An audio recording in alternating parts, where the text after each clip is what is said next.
Ferdinand Marcos Jr. personal na pinangunahan ang paggunita sa ika-84 na anibersaryo ng Araw ng Kagitingan. House Committee on Justice formal nang pinahaharap si Attorney Michael Boa sa pagpapatuloy ng impeachment proceedings sa April 14.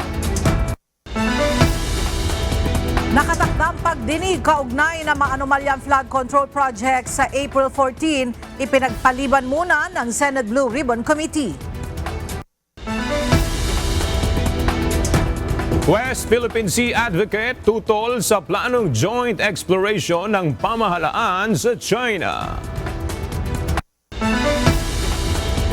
At NHA Home Masters at PhilHealth Health Insurers muli nagpakita ng consistency at solid performance sa pagpapatuloy ng UNTV Volleyball League Season 4.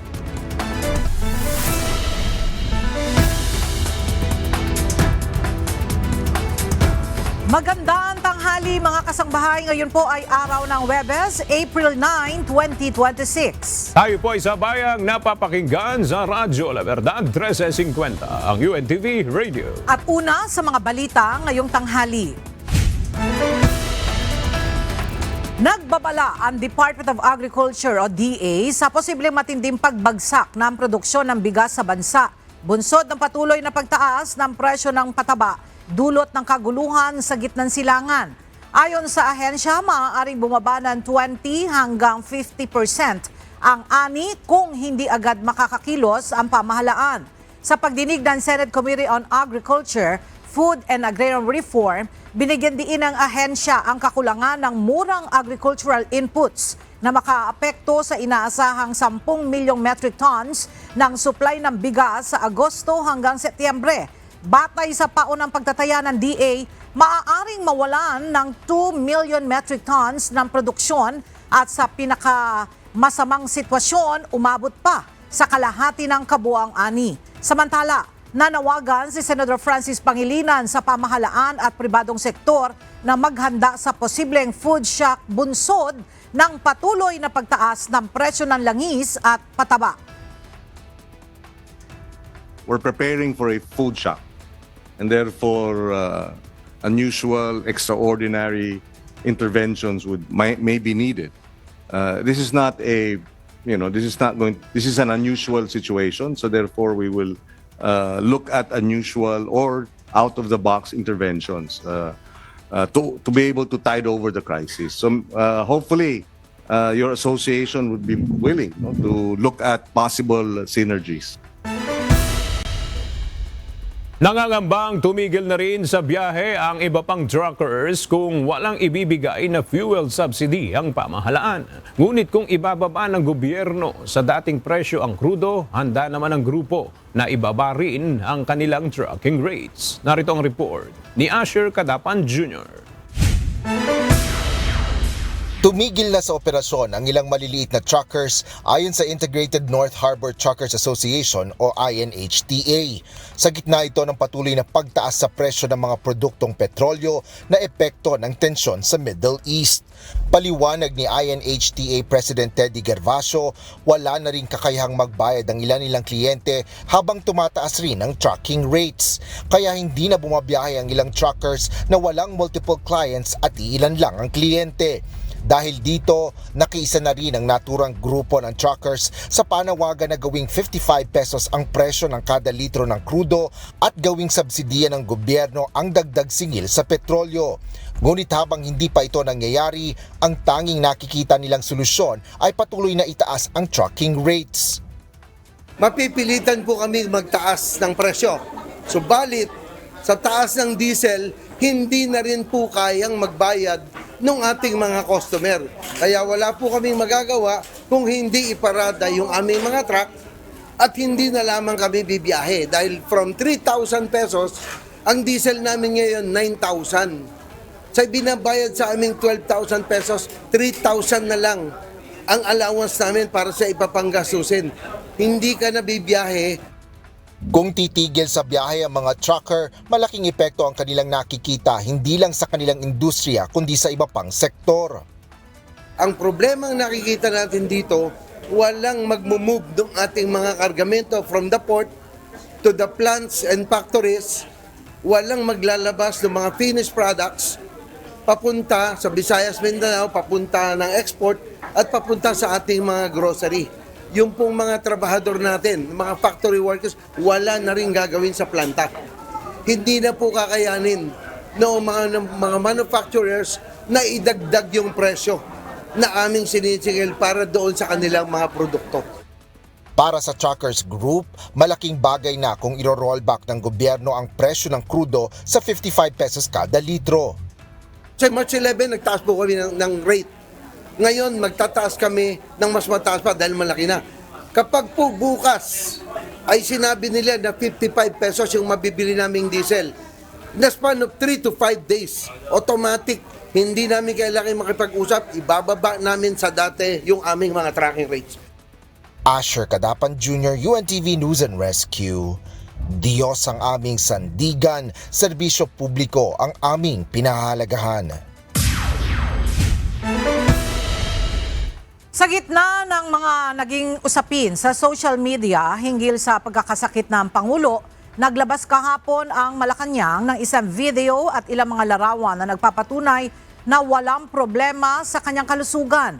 Kaugnay nito, naghahanap na umano ng mga ebidensya ang Presidential Communications Office para sa paghahain ng reklamo laban sa mga nagpapakalat ng mga maling impormasyon sa kalusugan ng Pangulo. May ulat si JP Nunez.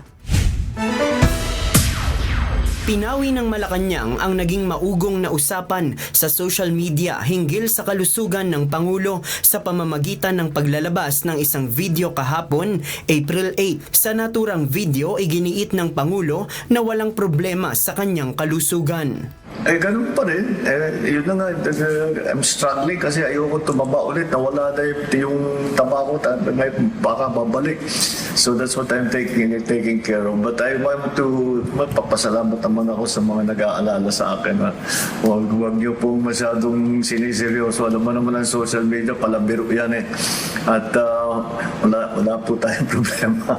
Kaugnay nito, may ilang larawan na posted sa social media kagabi kung saan makikitang dumalo si PBBM sa paggunita ng ika-75 anibersaryo ng diplomatikong ugnayan ng Pilipinas at ng Holy See. Makikitang magiliw na nakisalamuha si Pangulong Marcos sa ilang mga dumalo sa naturang event na nagpapakita na maayos ang kalusugan ng Pangulo taliwas sa mga napabalitang pagkakasakit nito. Dahil dito naglabas ng pahayag ang Presidential Communications Office na kumakalap na sila ng mga ebidensya para sa paghahain nila ng reklamo laban sa mga nagpapakalat ng maling impormasyon hinggil sa estado ng kalusugan ng Pangulo. Inaasahang ihahain ang naturang reklamo sa Department of Justice sa susunod na linggo. JP Nunez, UNTV, News and Rescue. Diyos ang aming sandigan, serbisyo publiko ang aming pinahahalagahan. Samantala, personal na pinangunahan ni Pangulong Ferdinand Marcos Jr. ang paggunita sa ika-84 na anibersaryo ng Araw ng Kagitingan sa Mount Samat National Shrine sa Pilar Bataan ngayong araw. Mula sa Pilar Bataan, may balita si Nel Maribohok live. Nel, ano yung naging mensahe ng Pangulo ngayong Araw ng Kagitingan? Yes, Aga, hinimok ni Pangulong Ferdinand Marcos Jr. ang lahat para sa pagkakaisa at pag-aksyon sa kasalukuyang nararanasan ng bansa. Sa kanyang talumpati sa 84th anniversary ng Araw ng Kagitingan, sinabi ng Pangulo na kahit iba ang kinakaharap na hamon ng bansa, kumpara sa mga nakalipas na panahon, sinusubok pa rin ito ang katatagan ng bansa. Gaya na lamang ng patuloy na pagtaas ng presyo ng langis dahil sa gulo sa gitnang silangan. Ayon kay PBBM, patuloy ang gagawing hakbang ng pamahalaan para mabawasan ang epekto nito sa buhay ng mga Pilipino. In moments like these, the government will do everything that is possible to cushion the impact and safeguard the welfare of our people. And yet, governance is only a part of the equation. Nation building has always been a shared responsibility. But for this collective responsibility to succeed, it must be grounded in integrity, in courage, and in love for our country. Nanawagan rin si Pangulong Marcos ng katapangan at pagmamahal sa bayan sa gitna ng hamon na kinakaharap ng bansa. Binigyan din rin niya na ang sakripisyo ng mga bayani na lumaban para sa kalayaan ay patuloy na magbibigay ng inspirasyon sa mga Pilipino para bumangon at magsikap para sa kapakanan ng pamilya at kapakanan ng bansa. Bago ang kanyang talumpati, nagalay muna ng bulaklak si Pangulong Marcos, si Japanese Ambassador Endo Kazuya at United States Charge d'Affaires Robert Ewing sa dambana ng Kagitingan. Yan muna ang ating update. Balik sa Iwaga. Maraming salamat, Nel Maribo. Nagbigay rin ng mensahe para sa mga veterano si House Speaker at Isabela 6th District Representative Faustino Boji D. III, kasabay ng pagunita ng ika-84 na araw ng Kagitingan. Kinilala ng House Leader ang sakripisyo, tapang at pagmamahal ng mga ito sa bayan. Panawagan ito sa publiko, magsilbing inspirasyon ang kanilang halimbawa ng paglilingkod sa Pilipinas. Their courage reminds us that the freedoms we enjoy today were not given freely. They were earned through sacrifice.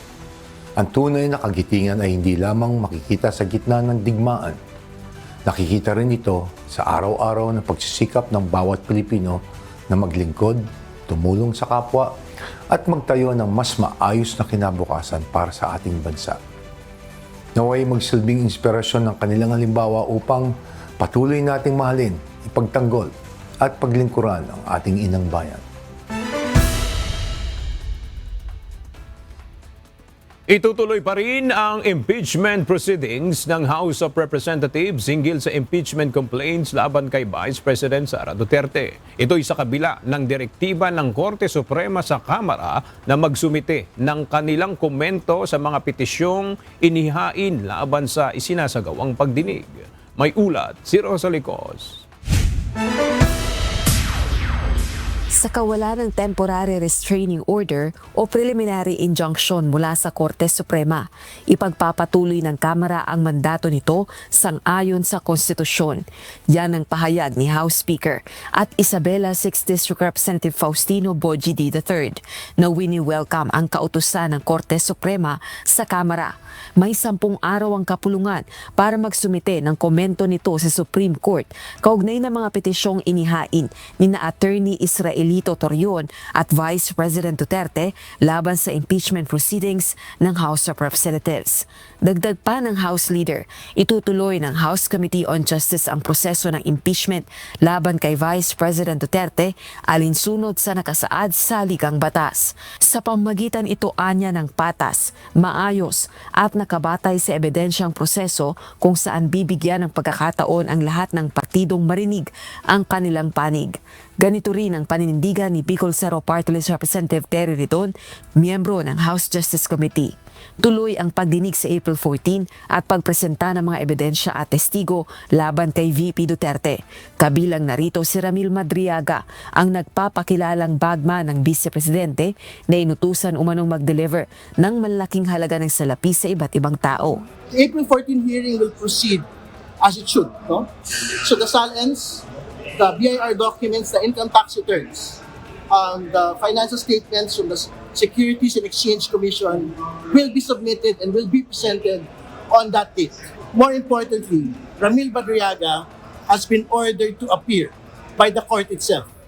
Inaprubahan na ng isang Manila Regional Trial Court ang request ng House Committee na humarap sa impeachment proceedings ni VP Duterte si Madriaga sa April 14. Detainee sa Bagong Diwa, Taguig City si Madriaga sa kasong kidnapping. Samantala, iginiit ng defense team ni VP Duterte na hindi layo ng kanilang petition for certiorari and prohibition na inihain sa Korte Suprema na iwasan ang proseso ng impeachment kundi matiyak na sumusunod ang proseso sa saligang batas. Meron anilang kapangyarihan ng Kamara na mag-initiate ng impeachment pero may hangganan ang kapangyarihang ito. Dagdag pa nito, layo nilang humingi ng linaw sa mga pangunahing katanungang konstitusyonal na sa tingin nila'y nangangailangan ng agarang atensyon ng Korte Suprema. Rosa Licos. Kaugnay ng balitang yan, formal na pinaharap sa House Justice Committee si Attorney Michael Poa sa isasagawang pagdinig sa impeachment complaints laban kay Vice President Sara Duterte sa April 14.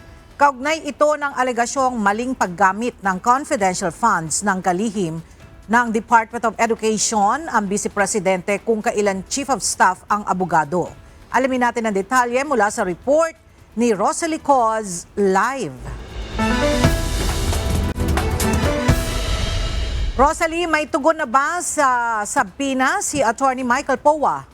Ella, hinihintay pa natin yung tugon ni Attorney Michael Powa na sa tanong natin kung natanggap na ba nito yung subpoena kasi ang nakatanggap ng subpoena ng House Justice Committee ay yung Fortune Narvasa and Salazar Law Offices. Tinitingnan din natin kung ano yung tugon niya, kung haharap ba ito sa nakatakdang pagdinig ng House Justice Committee sa April 14 kaugnay ng mga reklamong impeachment laban kay Vice President Sara Duterte. Pero nauna nang sinabi ng abogado na handa naman itong mag-comply sa House Justice Committee pero kailangan muna niyang repasuhin yung subpoena para sa kanya. Ang abogado ay tagapagsalita ng defense team ni Vice President Duterte sa impeachment proceedings. Pinaharap ang abogado sa pagdinig kaugnay ng paggamit at liquidation ng confidential funds ng Department of Education nang ang Vice Presidente pa ang kalihim nito. Dating Chief of Staff ni VP Duterte si Attorney Powa ng DepEd Secretary pa ito mula 2022 hanggang 2023. Paalaala ng House Committee on Justice sa abogado, ang kabiguang sumunod sa subpoena ay mangangahulugan ng karampatang parusa sa ilalim ng batas. Samantala, nagpadala na rin ang House Justice Committee ng subpoena kay National Bureau of Investigation Director Attorney Melvin Matibag. Inaatasan itong humarap sa hearing at isumite ang certified copies ng lahat ng records at documents ng NBI kaugnay ng ginawa nitong investigasyon sa umani matinding pagbabanta ni VP Duterte laban sa Pangulo, First Lady at dating House Speaker. Layon din itong matukoy ang kahihinatnan o kinahinatnan sa ginawang investigasyon ng NBI kaugnay ng issue. Bagaman inuutusan ng Korte Suprema ang Kamara na maghain ng komento nito sa petisyong inihain ni na Attorney Israelito Torion at VP Duterte, itutuloy ng House Committee on Justice ang April 14 hearing. Ella, isa yan sa aabangan natin sa susunod na linggo dahil dito na ipepresenta yung mga ebidensya at testigo laban sa Vice Presidente kabilang na si Ramil Madriaga. Balik sa iyo, Ella. Maraming salamat, Rosalie Coz. Nagbabala si Vice President Sara Duterte sa publiko hinggil sa panloloko ng ilang mga individual na nagpapanggap bilang siya sa isang messaging platform na Signal. Payo ni VP Sara, sakaling makatanggap ng mga kahina-hinalang mensahe, lalo na sa mga nagpapakilalang bilang siya, huwag makikipag-ugnayan o magbibigay ng personal na impormasyon sa mga ito at huwag na magpapadala ng pera. Giit ni VP Duterte, hinding-hindi siya humihingi ng anumang pabor, pinansyal man o hindi sa publiko. Muli nitong pinaalalahanan ng lahat na mag-ingat sa mga mapagsamantala at manloloko, lalo na ngayon na nahaharap tayo sa krisis. Inilabas kahapon ni Senate Majority Leader Juan Miguel Zubiri ang attendance record ng mga senador para sa first regular session ng 20th Congress. Makikita sa nasabing dokumento ang bilang ng mga araw na hindi nakadalo ang mga senador sa sesyon. May balita si Jed Neresina. Nanguna sa listahan ng mga madalas lumiban sa Senado, si Senator Ronald Bato de la Rosa para sa first regular session ng 20th Congress. Base ito sa opisyal na record na inilabas ni Senate Majority Leader Juan Miguel Zubiri. Ayon sa dokumento ng Senado, nakapagtala si Senator de la Rosa ng kabuuang 31 araw na absence mula sa 58 araw ng session ng mga senador mula July 28, 2025 hanggang March 18 ngayong taon. Magugunitang tumigil siya sa pagpasok o pagpapakita ng personal sa Senado noong November 2025 matapos ihayag ni Ombudsman Crispin Remulla na naglabas na umano ng warrant of arrest ang International Criminal Court o ICC laban sa kanya kaugnay ng war on drugs noong panahon ng Administrasyong Duterte. Sa kasalukuyan, mayroon ng nakahaing reklamo laban kay Senator De La Rosa sa Senate Committee on Ethics and Privileges dahil sa kanyang matagal na pagliban sa mga tungkulin sa kapulungan. Kasunod niya sa listahan, si Senator Camille Villar na hindi nakadalo sa sesyon ng 16 na araw dahil sa kanyang maternity leave. Habang si Senate Minority Leader Alan Peter Cayetano naman ay lumiban ng 14 na araw. Kapwa nakapagtala ng 6 na araw na absence, sina Senator Raffy Tulfo at Deputy Majority Leader Senator Joseph Victor J.V. Ejercito, habang si Senator Mark Villar ay nakapagtala ng 5 araw na pagliban.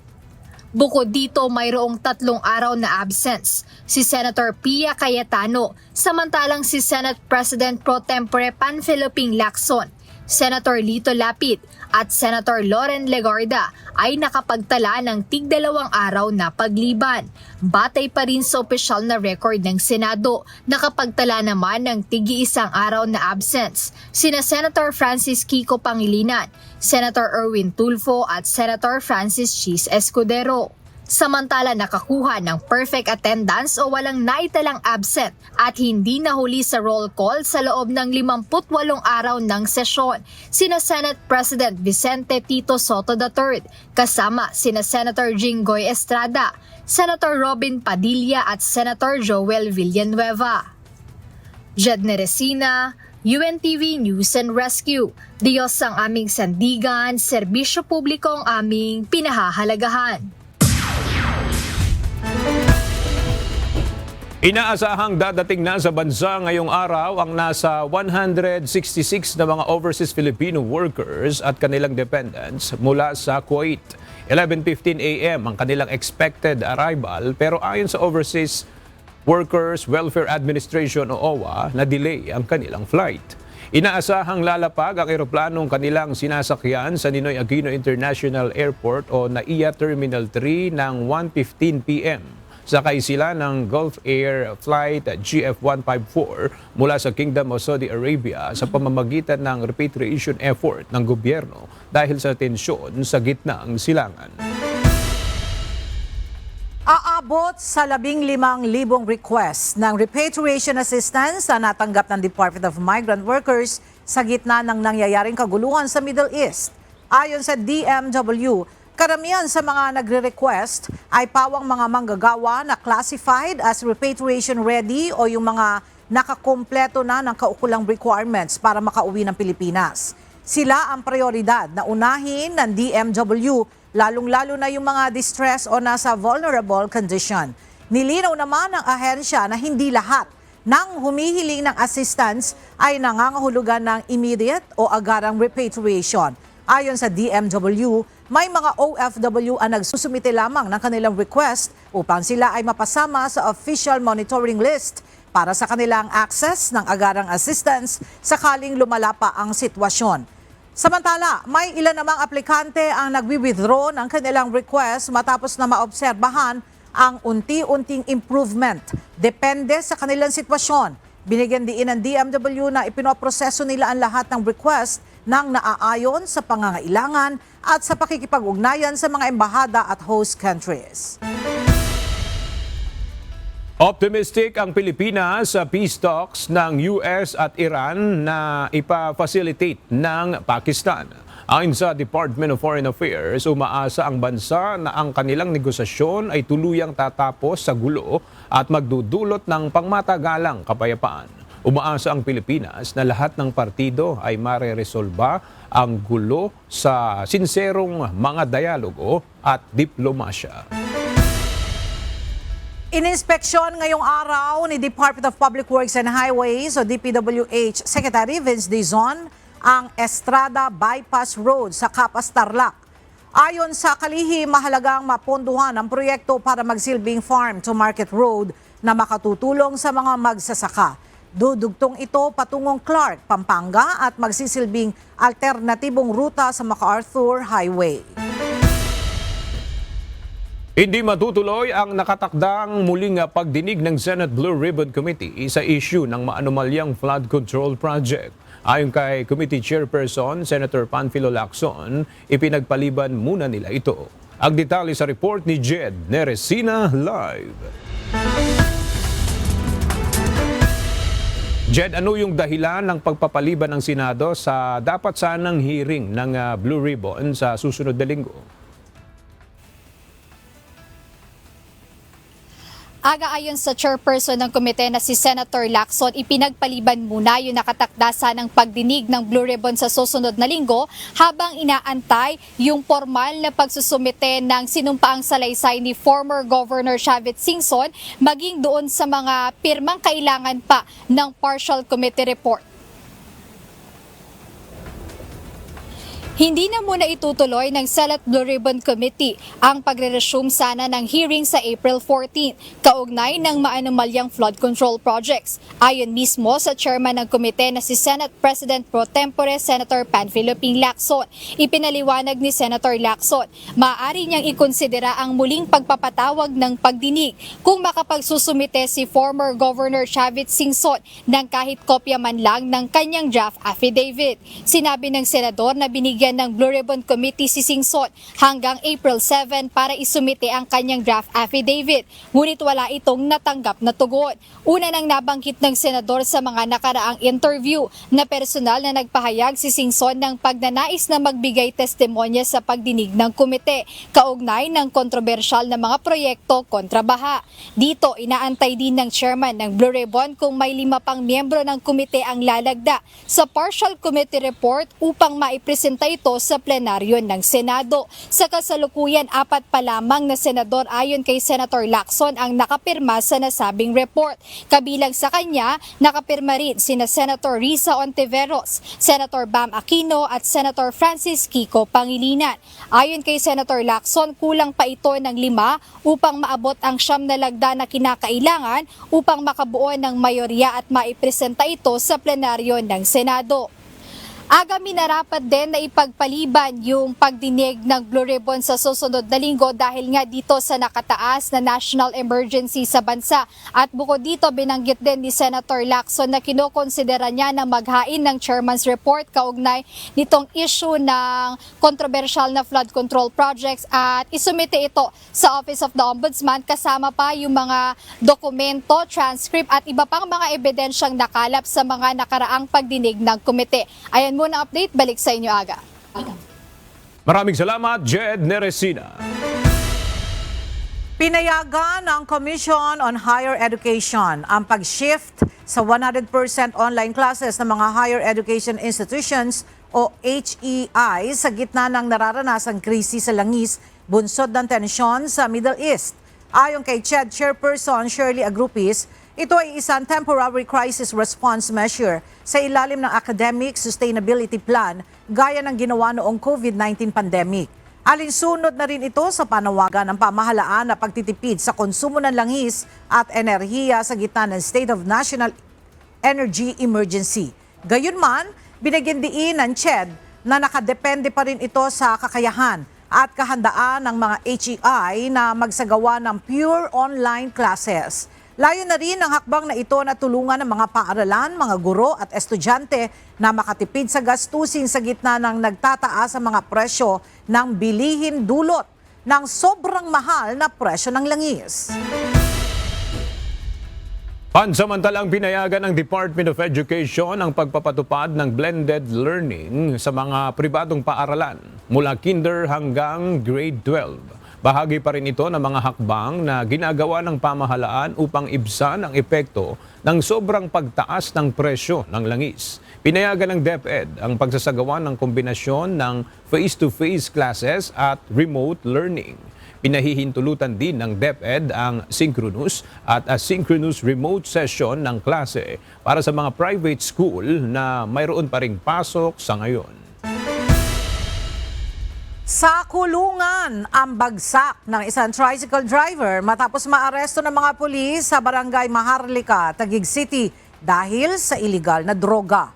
Nasukol ng mga tauhan ng Taguig Police Substation 7 and Philippine Drug Enforcement Agency o PIDEA Southern District Office ang suspect sa Mindanao Avenue. Nakuha sa kanya ang 4 na plastic sachets ng hinihinalang shabu na may bigat na 500 grams at nagkakahalaga ng 3.4 million pesos. Ayon kay Taguig City Police Chief Colonel Julius Añonuevo, naging matagumpay ang operasyon sa mahigpit na koordinasyon sa pagitan ng iba pang law enforcement at sa lokal na pamahalaan ng Taguig. Maharap ang driver sa kasong paglabag sa Republic Act 9165 or the Comprehensive Dangerous Drugs Act of 2002. Hindi solo ng pambansang pulisya ang ginagawang mahigpit na implementasyon sa mga city ordinances sa Metro Manila. Ayon kay National Capital Region Police Office spokesperson, Police Major Hazel Asilo, kasama nila ang mga barangay officials sa panghuhuli sa mga lumalabag. Narito ang ulat ni Lea Ilagan. Obligado ang mga barangay officials na sumama sa operasyon ng Philippine National Police kaugnay ng implementasyon ng city ordinances sa Metro Manila. Ayon kay National Capital Region Police Office spokesperson, Police Major Hazel Asilo, bukod sa mga barangay officials, mayroon ding tauhan ng local government units na siyang nag-i-issue ng citation ticket. Sa ngayon po, mas inuobliga natin ang barangay na sumama sa atin. Kung dati po kasi more on police lamang po yung umiikot para sa mga local ordinances, ngayon po sila po ay obligado na sumama dahil yan po ay utos ng SILG at sila po ay kasama po at under po sila ng DILG. Sinagot din ni Major Asilo ang agam-agam ng iba kaugnay sa posibleng paglabag sa karapatang pangtao ng mga otoridad. Katulad po ng ibang operations na ginagawa natin para ma-ensure yung transparency at wala pong abuse na ginagawa yung ating mga kapulisan, lahat po sila ay equipped ng body-worn cameras. Sakali naman aniyang nalabag ang karapatan ng inarestong individual, maaari itong magreklamo at sampahan ng kaso ang mga pulis. So kung sakali man po na may paglabag, pwede po nating i-review yung mga body-worn cameras. At syempre, kung halimbawa man po na hindi siya nakuna ng body-worn cameras pero may mga witness, maaari naman pong lumapit agad yung magrereklamo at agad po silang aaksyonan. Batay sa datos ng NCRPO, umabot na sa 24,881 ang kabuuang bilang na mga lumabag sa iba't ibang ordinansa. Pinakamarami ang naitalang paglabag ay ang pag-iinuman sa kalye at paninigarilyo sa kalsada na umaabot ng mahigit 8,000. Sinundan ito ng mga nakatambay na walang damit pang itaas na mahigit sa 2,600. Mga minor de edad na gumagala ng hating gabi na nasa mahigit 2,200. Mga nagkakaraoke ng lagpas alas 10 ng gabi ay nasa mahigit 500. At mahigit 11,300 naman ang iba pang paglabag. Lea Ilagan, UNTV, News and Rescue. Diyos ang aming sandigan, serbisyo publiko ang aming pinahahalagahan. Mariing tinututulan ng ilang mambabatas, legal at security experts at civil society leaders ang posibleng joint oil and gas exploration ng Pilipinas at China. Ayon sa kanila, hindi dapat isakripisyo ang soberanya ng bansa kapalit ng enerhiya. Ang detalye hatid ng report ni Ryan Lacanlale live. Ryan, anong mga dahilan ang ibinigay nila sa hindi pagpabor sa plano? Ella, ayon sa isang mambabatas, magsisilbing reward ito sa China.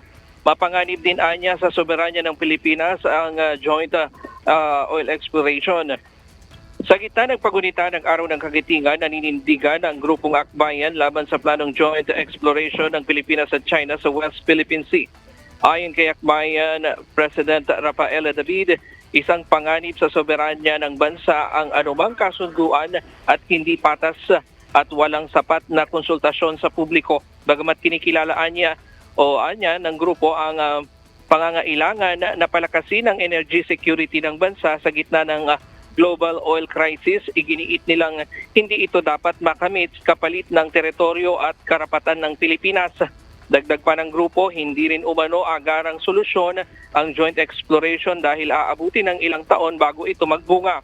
Ayon naman kay Akbayan Representative Percy Sendanya, ang joint exploration ay nangangahulugang pagbibigay ng reward sa China at hindi anya dapat i-reward ang ginagawang harassment ng China sa mga Pilipino sa West Philippine Sea. Ayon naman kay retired Supreme Court Associate Justice Antonio Carpio, maaari namang pumasok ang bansa sa kasunduan sa China tulad ng Memorandum of Understanding noong nakaraang administrasyon kung saan 60-40 ang hatian pabor sa Pilipinas. Dagdag niya, dapat kilalanin ng China ang pag-aari ng Pilipinas ang langis dahil sila ay magsisilbi lamang bilang kontraktor sa ilalim ng service contracting. Gayunpaman, umatras ang China sa nasabing kasunduan. Diyan mo ng latest mula dito sa Quezon City. Balik sa'yo, Ella. Maraming salamat, Ryan Lacanlale.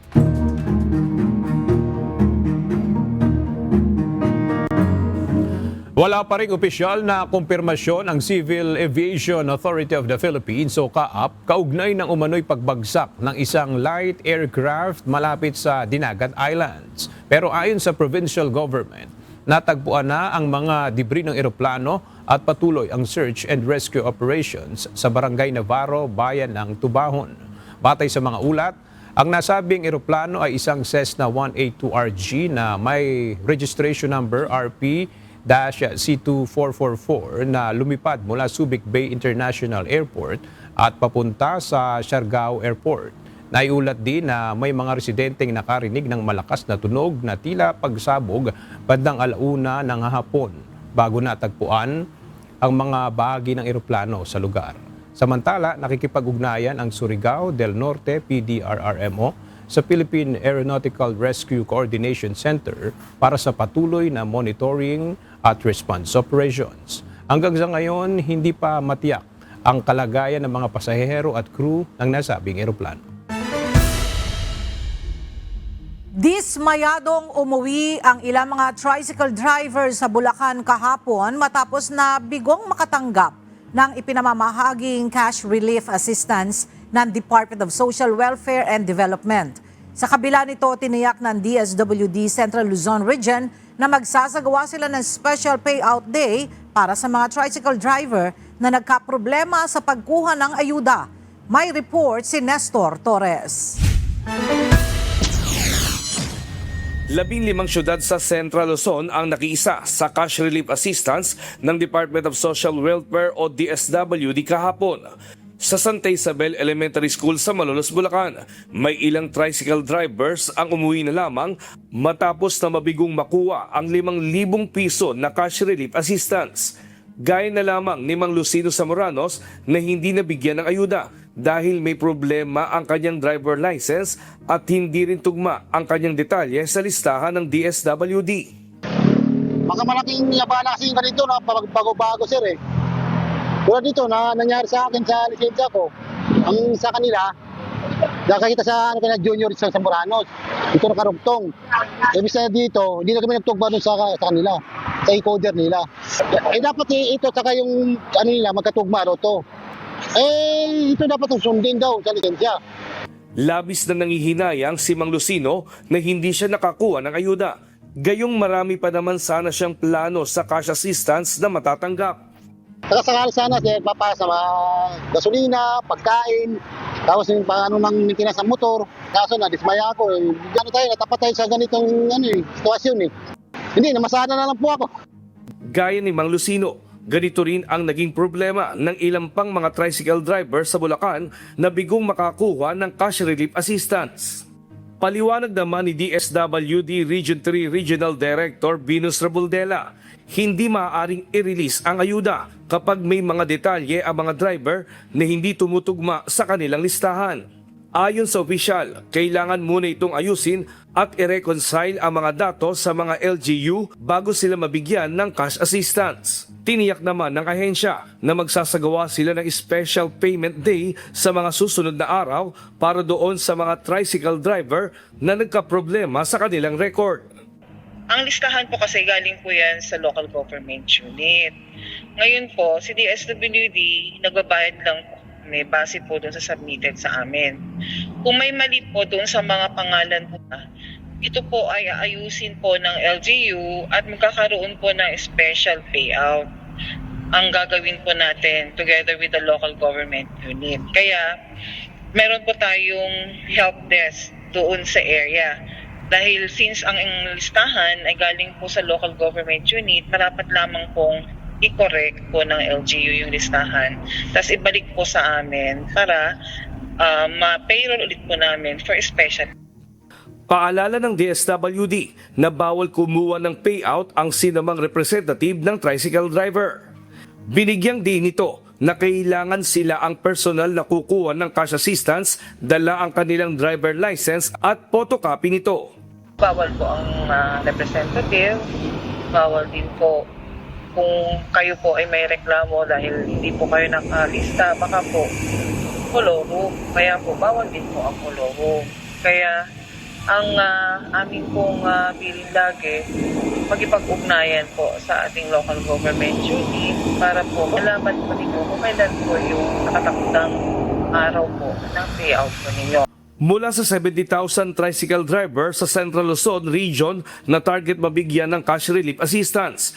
Ayon sa DSWD, aabot na sa 20,000 na mga driver ang mga nabigyan ng ayuda sa unang araw ng regional payment.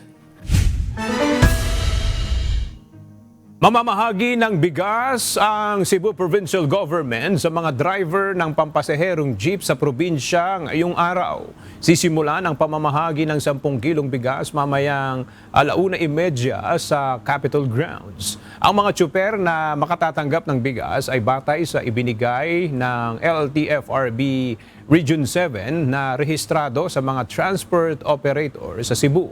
Ang naturang rice subsidy ay ipamamahagi per batch. Kaya pinapayuhan ang mga PUB driver na makipag-ugnayan na sa kanilang mga operator upang malaman ang kanilang schedule at claiming number. Nagbabala ang lokal na pamahalaan ng Iloilo sa pagkain o pagkonsumo ng isdang aloy. Kasunod dyan ang naitalang insidente kung saan 20 residente ang nagkasakit matapos kumain ng naturang isda. Ang detalye hatid nila Lane Moreno live. Lalaine, anong klaseng isda ba yung aloy at bakit maaaring makalason yun? Ella, itong isdang aloy ay pamilya ng tuna. Kapag kasi hindi ito na-store o naluto ng maayos ay maaaring tumaas ang kanyang chemical content at magdudulot ng allergy kapag nakonsumo. 20 residente sa Iloilo ang nagkasakit matapos kumain ng isdang aloy. 6 mula sa Pasay City, 3 sa Dumangas, Banate, San Enrique, Balasan at 1 sa Dueñas at Mina. Ang mga ito ay nakakaranas ng rashes, pagkahilo, palpitation, paninikip ng dibdib at hirap sa paghinga na posibleng sintomas ng food poisoning. 17 ang dinala sa ospital at habang 3 naman ang dinala sa Rural Health Unit. Ang aloy ay kapamilya ng isdang tuna ayon sa Iloilo Provincial Health Office, posibleng na fish poison ng mga biktima matapos kumain ng naturang isda. Isa sa tinitingnang sanhi ng fish poisoning ang hindi tamang pag-imbak ng isda o hindi na sariwa bago kainin o hindi nalinisang mabuti bago lutuin. Bunsod nito, pinag-iingat muna ang mga residente na iwasang kumain o bumili ng isdang aloy habang patuloy pa ang kanilang investigasyon. Muna ating balita, balik sa iyo, Ella. Lalaine, bang isdang aloy ay mura kaya mas maraming bumibili niyan? At well, Ella, kung ikukumpara mo yan dito sa ilang mga isda, medyo may kamahalan yan. Ngayon umaabot yan sa 300 to 360 pesos ang per kilo. So medyo nasa ang range ng o ang kanyang presyo ay nasa katamtaman lang. Medyo mas may mga ilang isda para mas mura kumpara doon. Kaso lang, masarap kasi ito lutuin, Ella, no? So mas maraming mga residente ang bumibili nito at sari-sari mga luto ang pwede mong gawin dito. Kaya mas tinatangkilik ng maraming residente at ngayon kasi ay season ng aloy dito sa Western Visayas. Alright, maraming salamat, Lalaine Moreno. Nagdeklara na ng state of calamity ang Baguio City dahil sa lumalalang epekto ng energy crisis. Ang detalya hatid ni Grace Doctolero live. Grace, paano makakaapekto sa pang-araw-araw na buhay ng mga residente at sa ekonomiya ng Baguio yung pagdeklara ng state of calamity? Yes, Aga, sa pagdeklara ng state of calamity, mas mapapabilis ang paglabas ng pondo para masubsidize ang mga pangunahing pangailangan. Masusuportahan ang mga negosyo at transport sector at maibsan ang posibleng pagtaas ng presyo ng mga bilihin at pamasahe. Inaprubahan ng City Council ang Resolution number 257 Series of 2026 na naglalagay sa Baguio City sa ilalim ng State of Calamity kaugnay ng Executive Order number 110 ng Pangulo na nagdeklara ng National Energy Emergency. Ayon sa resolusyon, ang patuloy na krisis sa Middle East ay nagdudulot ng pagkaantala sa supply ng enerhiya na may malaking epekto sa ekonomiya, transportasyon at presyo ng mga bilihin. Inirekomenda ng National Disaster Risk Reduction and Management Council o NDRRMC na gamitin ang national at local disaster funds para matugunan ang ganitong uri ng human-induced calamity. Sa ilalim ng Republic Act 10121, pinapayagan ang paggamit ng mga pondong ito hindi lang sa pagresponde kundi pati sa paghahanda, pag-iwas at pagbangon mula sa mga sakuna. Nauna na ring naglabas ng rekomendasyon ang City Disaster Risk Reduction and Management Council o CDRRMC na ideklara ang state of calamity sa lungsod dahil sa epekto ng National Energy Emergency. Sa pamamagitan ng deklarasyon, mas mapapalakas ang koordinasyon ng lokal na pamahalaan at mga ahensya ng gobyerno upang maipatupad ang mga programa para sa kabuhayan, industriya, pagkain at transportasyon. Aga, unanimous ang nainaprubahan ng mga miyembro ng Sangguniang Panglungsod ang nasabing resolusyon. Yan muna ang balita mula dito sa Baguio City. Balik sa iyo, Aga. Maraming salamat, Grace Doctolero.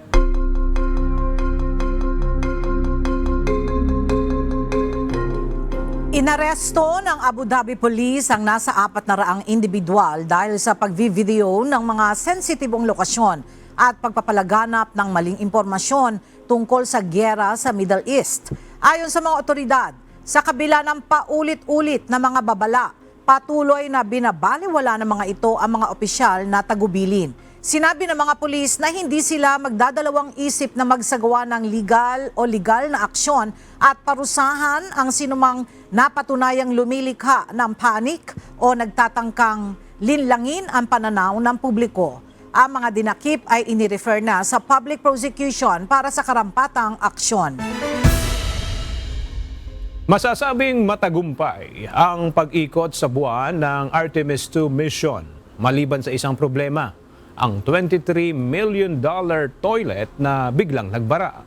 Ayon sa NASA, nagkaroon ng aberya sa sistemang nagtatapon ng wastewater sa kalawakan na pinaniniwala ang bunsod ng isang chemical reaction sa urine treatment system.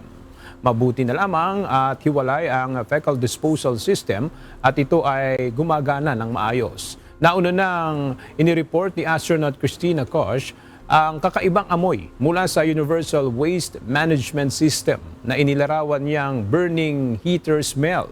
Sa ngayon, Plan B o Personal Reusable Containers na tinatawag na Collapsible Contingency Urine Disposal Devices ang ginagamit ng mga astronaut.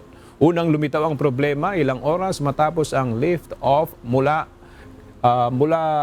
Cape Canaveral, Florida at sinubukang ayusin ni Koch sa tulong ng Mission Control. Pansamantala naman itong gumana ngunit nananatili ang issue kaya't hindi pa rin na-flush palabas ng kalawakan ang wastewater.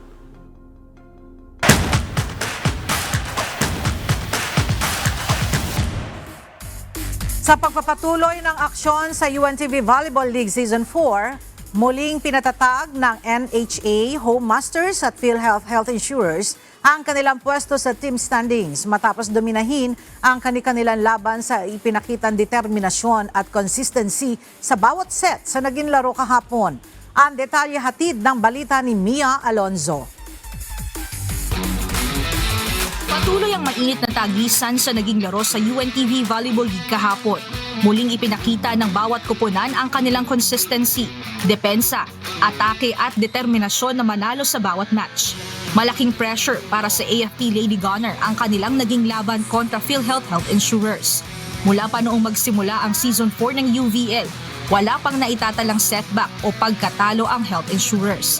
Kaya naman sa naging tapatan sa unang set ng first game kahapon, naging mainit ang sagupaan ng dalawang koponan. Sinikap ng AFP na makasabay sa laro at puntos ng PhilHealth upang huwag magkaroon ng malaking lamang sa scoring. Bunsod ng tumitinding tensyon at ipinakitang lakas ng AFP, naging pahirapan sa PhilHealth na tuluyang maisara agad ang first set dahil sa determinasyon ng Lady Gunner. Gayunman, sa kabila ng critical momentum at dikit na set, matagumpay pa ring naipanalo ng PhilHealth ang first set sa score na 25-22. Sumiklab naman ang alab ng AFP na muling makabawi sa ikalawang set. Kita sa depensa at opensiba ng koponan ang goal na wag nang makadikit sa puntos ang health insurers. Naging malaki rin ang lamang sa scoring ng Lady Gunner kaya nahirapan ng makahabol ang PhilHealth. Sa kabila ng matinding rally, tagumpay na nakuha ng AFP ang second set sa score at 25-17. Sa ikatlong set, muling lumutang ang composure at consistency ng health insurers at mas naging maingat sa bawat palo at errors. Mas naging organisado ang kanilang execution at timing na naghatid sa kanila sa mas epektibong play sa magkasunod na set. Tuluyan ang naipanalo ng koponan ang third at fourth set sa score at 25-19 at 25-14 na muling nagpatatag sa kanilang team standing. Tinanghal namang best player of the game si Rochelle Rica mula sa kanyang 16 attacks, one service ace na nagresulta ng 17 puntos. Actually, ganado yung mga players kasi umuwi sila sa mga family nila sa province. Pero hindi porket umuwi sila, stop na yung practice tsaka yung training nila. Kaya naiisip na namin na nababalitaan namin na lahat ng teams, kami yung tinatarget na matalo or kami pinaghahandaan. So kami, palaging diretso lang ng practice. Sa second game, halos walang naging palya ang simula ng NHA Home Masters kontra DENR Lawin Spikers. Kontrolado na ng NHA ang bawat galaw sa court at agad na nakuha ng koponan ang momentum sa una at ikalawang set. Naging mabilis lang ang takbo ng bawat set at naipanalo agad ng Home Masters ang una at ikalawang set sa score at 25-10 at 25-16. Sa third game, isang panalo na lang sana sa NHA para sa isang sweep win. Subalit naagaw ng DENR ang momentum sa laro at nakuha ang third set sa score at 25-18. Bigla namang lumamig ang performance sa court ng DENR kaya muling nakawig pabalik ng NHA ang control sa laro at mabilis na tinapos ang fourth set sa score na 25-7. Muling nadepensahan ng NHA ang kanilang pwesto sa team standing. Tinanghal namang best player of the game si Lisa Amiano mula sa kanyang 16 attacks, 3 service aces na nagresulta sa score na 16 points. Coming next game, AFP, mabigat-bigat na kalaban. Naka-one set din sila kanina sa PhilHealth. So, we can take them lightly. Baka magdo-double effort kami sa ensayo. More drills. Nakikita ko sa mga girls kapag ka lumalamang, nare-relax eh. Ayoko na maulit yun. So, paghahandaan namin to AFP. Kaya naman patuloy na abangan ang mga susunod na sagupaan sa court kung magagawa pa nga bang madepensahan ng mga nangungunang koponan ang kanilang posisyon o may mga bagong aabante sa team standing ng laro.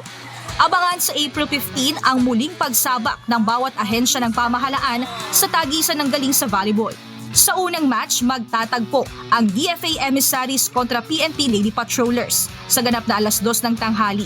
Susundan nito ng paghaharap ng Pag-ibig Fund Lady Smashers kontra Comelec Suffragettes ng 2:00 ng hapon.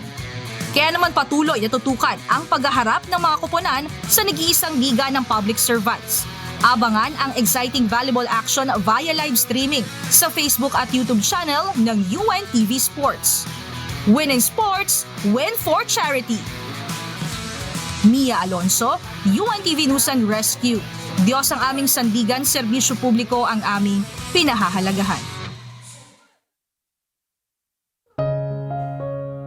At sa ating pong iiwang mga salita ng Diyos na ating sandigan mula sa aklat ng unang Korinto, Kapitulo 10, versikulo 31 na nagsasabi, Kaya kung kayo'y nagsisikain man o nagsisiinuman o anuman ang inyong ginagawa, gawin ninyo ang lahat sa ikaluluwalhati ng Diyos.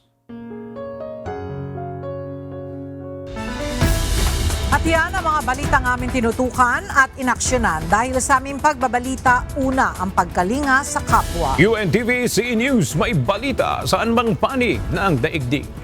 At dito sa UNTV, Diyos ang aming sandigan, serbisyo publiko ang aming pinahahalagahan. Magandang tanghali.